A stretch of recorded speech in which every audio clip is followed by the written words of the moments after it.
Welcome to today's Kisses and Us Club podcast. My name is Dunamis Okunowo. Alright, let's talk about something that's both exciting and a little intimidating. Parenting. You want to call your spouse and listen to this together. It's going to be a tremendous blessing. Now, just saying the word parenting can feel stepping on a tightrope, especially when you and your partner have different ideas about how to raise your future kids. You know the kind of questions I'm talking about? Should bedtime be 7 p.m. or when they are tired good enough? Do you go full on discipline or you take a more gentle approach? Now here's the thing. Every couple brings their own parenting philosophies to the table. These ideas, of course, they are shaped by how they were raised, their faith, and their personal values. But guess what? You are not alone in figuring this out. Today, we're diving into how you can explore different parenting styles together with grace, understanding, and maybe even a little humor. Are you ready? Okay, let's dive into step 1. That is, knowing the parenting styles and what they mean. First thing first, let's break down the main parenting styles. Think of these as the love languages of raising kids. That is, different approaches that can either complement or clash depending on how you blend them. The first parenting style is authoritative. That is, there are clear rules with lots of love. You think firm but fair. And then you have authoritarian, heavy on discipline but light on flexibility. And then you have permissive, that's the cool parent who's more laid back. And then you have uninvolved, minimal rules, minimal involvement. Definitely not the vibe we're going for, obviously. Most people don't fit perfectly into one box, and that's okay. The goal here is to figure out where you and your partner align or don't, and then start from there. Let's dive into step 2. Start with a heart-to-heart. Communication is everything when it comes to navigating parenting differences. Before you dive into the nitty-gritty, start with the big picture. Ask each other questions like, how did your parents raise you? What worked and what didn't? Secondly, what kind of parent do you want to be? And thirdly, how does your faith influence your views on parenting? Proverbs 22 and verse 6 says, train up a child in the way he should go. Even when he's old, he will not depart from it. You see, your shared faith can serve as a strong foundation even when your methods differ. Step 3. Embrace your differences. This is very important.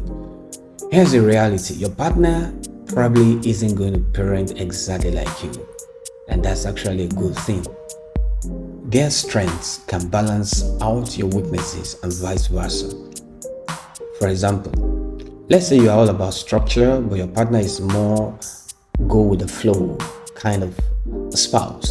Together, you might create a bedtime routine that's consistent but flexible enough to adapt when needed. Think of it like a team sport. You are not competing, you're combining your unique strengths to give your kids the best possible upbringing. Step 4. Find common ground. This is where the magic happens. Once you've talked about your styles, start looking for areas of overlap. Do you both value open communication with your kids? Are you on the same page about instilling faith and biblical values? How do you handle discipline? If you hit a sticking point, and you will, approach it with humility and a willingness to compromise. Ephesians chapter 4 and verse 2 says, be completely humble and gentle, but patient, bearing with one another in love. Step 5. Create a game plan. Having a plan can make all the difference, really. Now, you don't need to map out every detail of your parenting strategy before your kids are even born, but having a shared framework can prevent future clashes. Here's how you start. 1. Set priorities. What's non-negotiable for both of you? 2. Agree on discipline methods. Timeouts, grounding, taking away screen time. Figure out what works for your family. And 3. Stay consistent. Your children will thrive on routine and clarity.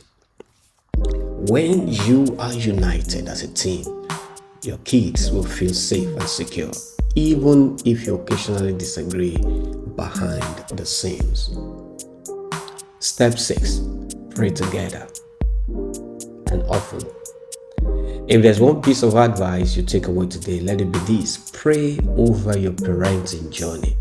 Ask God for wisdom, patience, and the ability to navigate disagreements with grace. James chapter 1 and verse 5 encourages us, if any of you lacks wisdom, you should ask God, who gives generously to all without finding fault, and it will be given to you.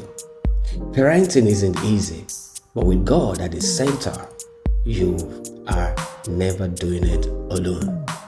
Here are quick tips for exploring parenting styles as a couple. 1. Laugh it off. Not every disagreement is a big deal. Sometimes humor is the best medicine. 2. Seek counsel. Talk to trusted mentors or other Christian couples who've been there. 3. Stay flexible. What works for one kid might not work for another. Parenting is a constant learning curve. 4. Keep the main thing the main thing. Raising kids who love Jesus and feel loved by you is the ultimate goal. Here's the bottom line. Navigating parenting styles as a couple isn't about being perfect. It's about working together. Keep Christ at the center and creating a loving, God-honoring home. You won't always agree, and that's okay. What matters most is showing your kids what it looks like to love, listen, and grow as a team. So here's your challenge. Start the conversation with your partner. Keep God in the loop. Trust that He's equipping you for this beautiful, often messy, rewarding journey of parenthood. Thanks for tuning in today, and remember, you've got this. Once again, my name is Dunamis Okunowo. Kindly share this video if it blesses you with another parent. God bless you. Have a fantastic day ahead of you and be blessed. Do you want more?